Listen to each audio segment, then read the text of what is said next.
सगळ्यांना शुभ सकाळ. श्री स्वामी समर्थ. छान असा आत्याने घेतलेला आहे सडा मारून आज सकाळी लवकर. हे सगळे असे निवांत बसलेले आहेत. कोंबड्यांची चालू आहे धावपळ. कारण काय झालं होतं, खूप उकडलं होतं दारात. मग झाडू मारताना नुसती माती माती निघते. मग आज आत्या म्हणल्या लवकरच घेऊ सडा मारून, कारण परत येणार आहेत बायका. आज आम्हाला तोडायची भेंडी. घेवडा झालेला आहे खुरपून, थोडंसं राहिलं आहे, एक दोरी राहिलेली आहे. मग ते काय नंतर झाली भेंडी लवकर तोडून तर घ्यायचं खुरपून. असं छान बघा सडा मारल्यावर दारात किती छान वाटतं, काय का नाही. मस्त असं शेणाने सडा मारला की छान असं अंगण दिसतं.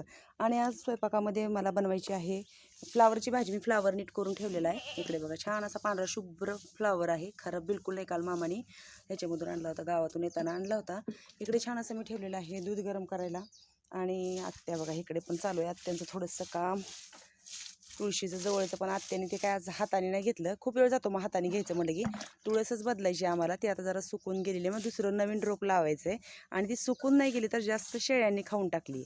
शेळ्या इथं झाडच ठेवत नाही. मी जिथं स्वास्तिकचं झाड लावलं तर त्याला पण फुटलं की लगेचच शेळ्या काय करतात, खाऊन टाकतात पानं. असं छान सकाळचं आज आभाळ नाही आहे, वातावरण छान असं झालेलं आहे.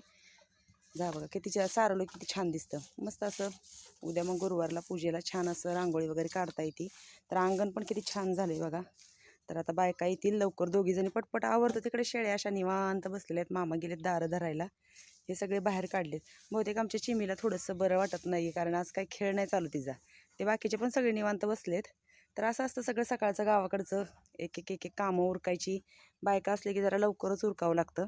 आता लवकर स्वयंपाकाला लागतो आणि मग जायचं परत भेंडी तोडायला. तर दाखवेल मी तुम्हाला नंतर स्वयंपाक झालेला. आणि भेंडी तोडायला गेलं, काळ्या कोंबड्याला काय तर हे करतोय, कोंबडा घाबरून इकडे आला. तर चला पटपट उरकतो आणि नंतर दाखवते मी तुम्हाला भेंडी तोडायला गेल्यावर.